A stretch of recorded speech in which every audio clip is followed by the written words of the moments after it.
most of U.S. imports, or at least a large chunk, are intermediate goods, components, industrial supplies, and things like that. So it will be businesses that will first feel the pinch. But then, of course, that raises their costs of production, or they have to seek alternative sources of supply. And to the extent there are higher prices, they have to pass those on to some extent. Of course, it sort of trickles down in some sense and is whittled down as you get along further the production process. But it's mainly firms that have to adjust to these in the short run.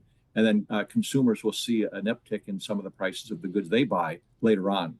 The reality is the grievance and retribution of Mr. Trump and the assembled workers, construction workers, laborers yesterday wrapped around senators in the Rose Garden. The grievance is a stereotype. It's not maple sugar makers up in New Hampshire.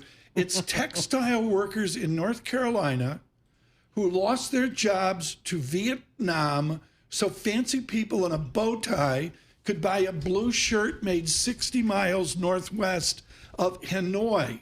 Did he help North Carolina yesterday? Discuss with us this core emotion of America that we were taken to the cleaners by globalization and we want our pride back. Discuss that emotion, Doug Irwin. No, that's certainly a visceral reaction among many people that we've closed many factories, we've lost manufacturing jobs. But as I and many economists have pointed out, most of those job losses are due to automation, not due to offshoring. Even if we bring back some of the factories to produce these things because the cost of importing is much higher, the jobs probably won't follow. Even with textiles and apparel, a lot can be automated.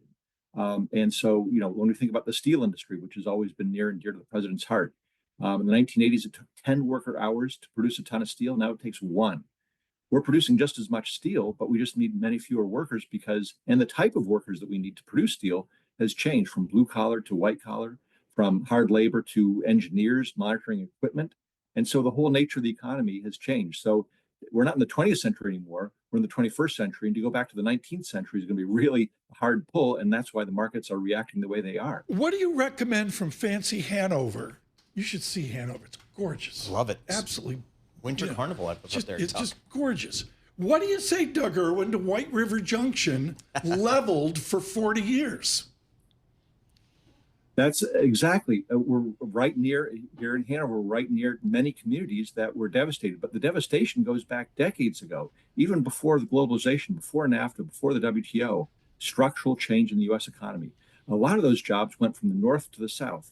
If you go to Manchester, New Hampshire, right along the Merrimack River, there's a mile-long brick building, enormous. Yes. Used to produce boots, shoes, and textiles.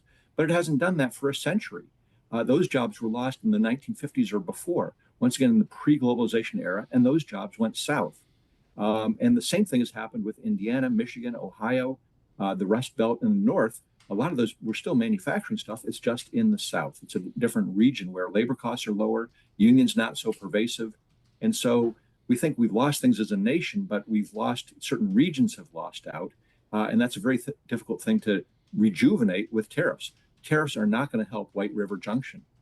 Professor, does the U.S. economy risk being isolated in the global economy here? Yes, I mean, you can see this. There's so much uncertainty about what's happening and what's going to unfold.